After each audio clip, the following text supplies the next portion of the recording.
Patrice Talon ne peut pas être accusé de ne pas s'entendre avec la France, puisqu'il est souvent à Paris et qu'il entend souvent dire, nous l'entendons souvent dire, sa proximité amicale avec le président Macron, et en même temps, Patrice Talon ne peut pas faire comme si le sentiment anti-français n'existe pas. Donc, il est un peu pris entre deux eaux. Va-t-il jouer la carte du sage, car désormais il en est à son 2e mandat? Va-t-il jouer la carte de la proximité avec la jeunesse? Il en avait fait un élément de campagne lors de ses 2 précédentes élections, ces 2 campagnes électorales. Ou alors, va-t-il tout simplement administrer le fait que son successeur sera le prochain président, sans tenir compte de l'opposition qui, malgré tout, existe dans ce pays?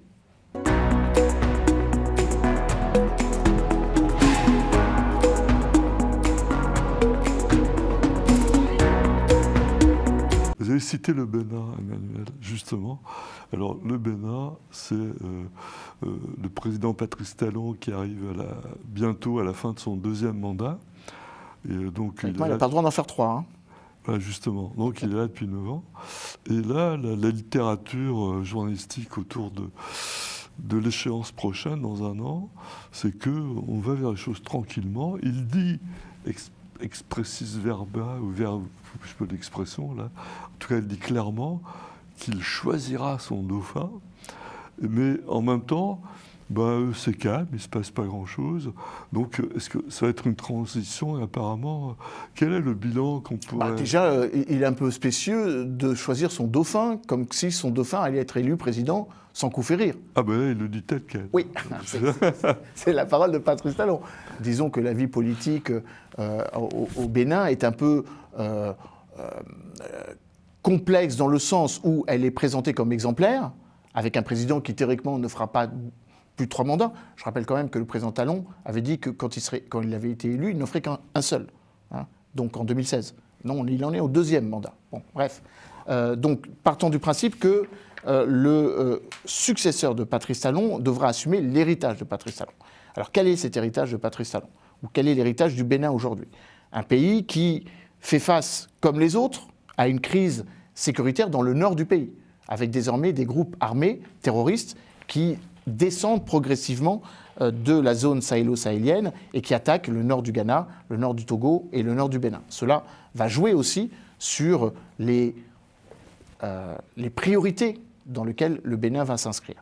2e élément, le Bénin a beaucoup travaillé, et là-dessus il faut rendre hommage au président Talon, tout comme d'ailleurs rendre justice au président Emmanuel Macron sur l'importance de la restitution des œuvres d'art comme un élément d'identité nationale, notamment le trésor d'Agbodmé, et qui, pour le coup, a été exemplaire dans la restitution. Le rapport Sarr-Savoy en est un exemple en 2017 de ce que nous devrions, ce que nous avons promis de faire suite au discours du président Emmanuel Macron à Ouagadougou en novembre 2017. Donc, à partir de 2017, de la fin 2017 et 2018, avec la mise en place de la part du président Talon d'une vraie politique culturelle, avec un musée du voodoo qui va d'ailleurs ouvrir à Porto Novo là dans les prochaines années, enfin les prochains mois et les prochaines, en tout cas en 2026 théoriquement, et donc qui confirme l'idée selon laquelle le Bénin se veut exemplaire comme un carrefour dans lequel le tourisme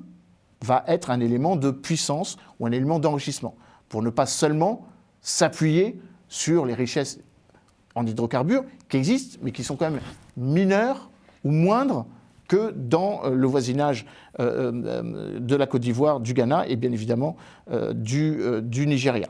Donc le président Patrice Talon doit aussi réfléchir à la manière dont il peut être pris à défaut sur la gouvernance.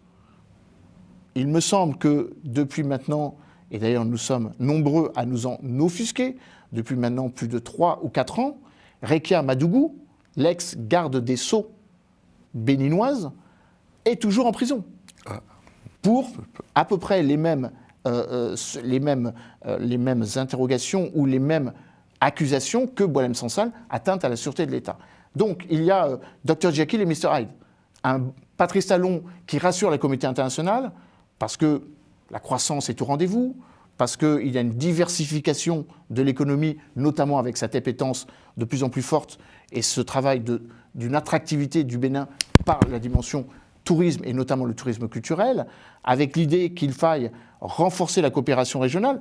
Le Bénin est exemplaire dans la volonté de défendre, pour ne pas dire essayer de protéger la CEDEAO quand d'autres pays, notamment voisins et le Togo, veulent la remettre en cause au profit de l'AES. Patrice Talon ne peut pas être accusé de ne pas s'entendre avec la France, puisqu'il est souvent à Paris et qu'il entend souvent dire, enfin nous l'entendons souvent dire, pardon, sa proximité amicale avec le président Macron, et en même temps Patrice Talon ne peut pas faire comme si le sentiment anti-français n'existe pas. Donc il est un peu pris entre deux eaux. Va-t-il jouer la carte du sage, car désormais il en est à son 2e mandat? Va-t-il jouer la carte de la proximité avec la jeunesse? Il en avait fait un élément de campagne lors de ses 2 précédentes élections, enfin ces 2 campagnes électorales. Ou alors va-t-il tout simplement administrer le fait que son successeur sera le prochain président sans tenir compte de l'opposition qui malgré tout existe dans ce pays?